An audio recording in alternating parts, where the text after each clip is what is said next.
Find the solution to the differential equation dy dx equals xy squared with the initial condition y of 1 equals 1. Well, let's do this guy first. I'm going to rewrite it. Dy dx is going to equal x squared y squared. So let's multiply both sides and divide both sides by y squared at the same time to get you this. 1 over y squared dy equals x squared dx.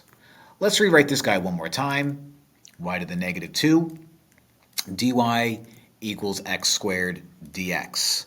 Now let's integrate both sides with respect to their letters. Okay, so the integral of y to the negative 2 is going to be negative 1y to the negative 1, so I'll clean that up, plus some arbitrary c equals, let me see, you just become 1/3 x cubed plus some arbitrary c. Now, let's clean this up. I only need one c, so let's get rid of this one.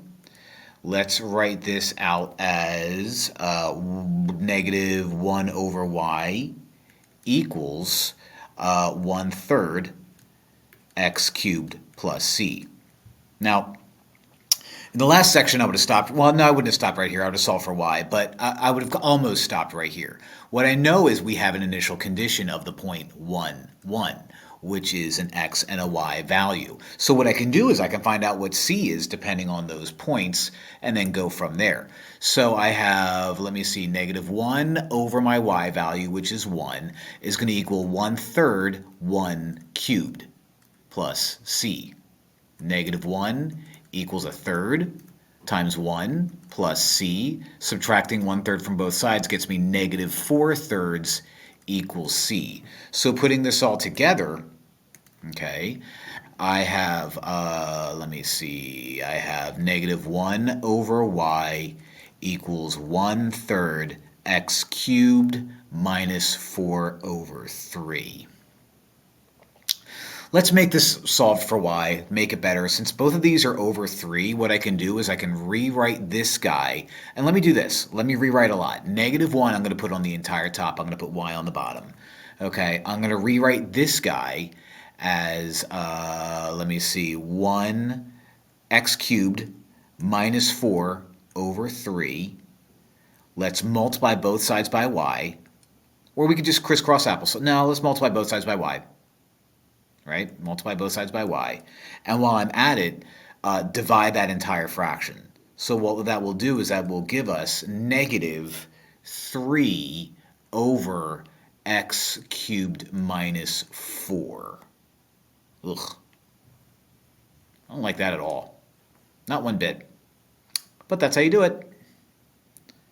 For the differential equation, find the solution that passes through the initial condition y of 0 equals 4. All right, well, I have myself a differential equation, and I'm going to have to find out what the solution equation is to that. So let me multiply both sides by dx and then divide both sides by y to get this.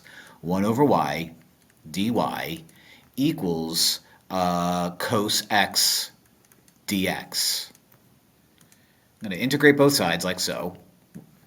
That'll get me ln of y dy, nope, no more dy, plus regular c, equals sine x plus c. I don't need that plus c anymore, so let's get rid of it. Okay, let's plug in the point that we have. You're an x value, so you're a y value.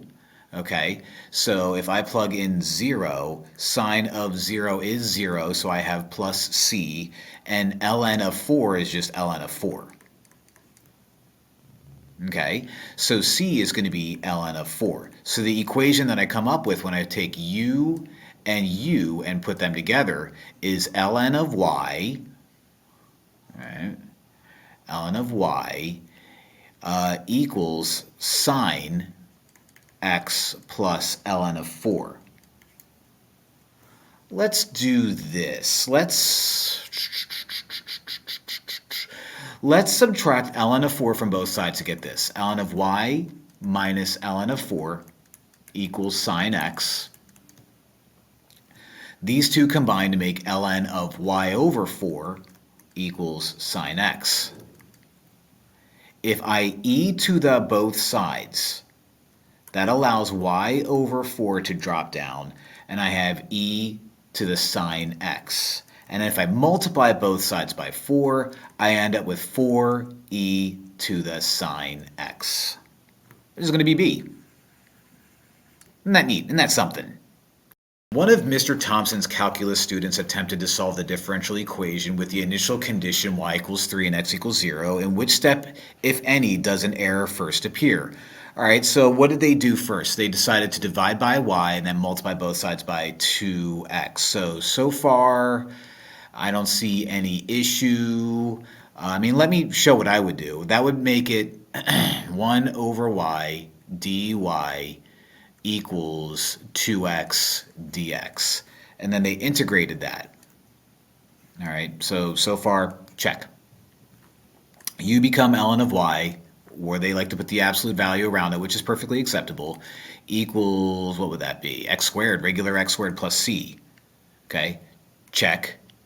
They decided to e both sides. So that's good, check. Since y equals 3 when x equals 0, well, let me cancel that out. So y is going to equal, the absolute value of y is going to equal e to the x squared plus c. So that's going to be y is 3. So 3, the absolute value of 3 is 3 equals e to the 0 squared plus c. So e to the c. Okay, so e to this, oh, they drop the c down. They get rid of that. Oh, I see what they did there. So that c went from being in the exponent to not being in the exponent anymore. It should still be in the exponent. So that's where the mistake occurred. So step 4 is where the mistake is going to occur. Ah, silly geese. Silly Mr. Thompson student.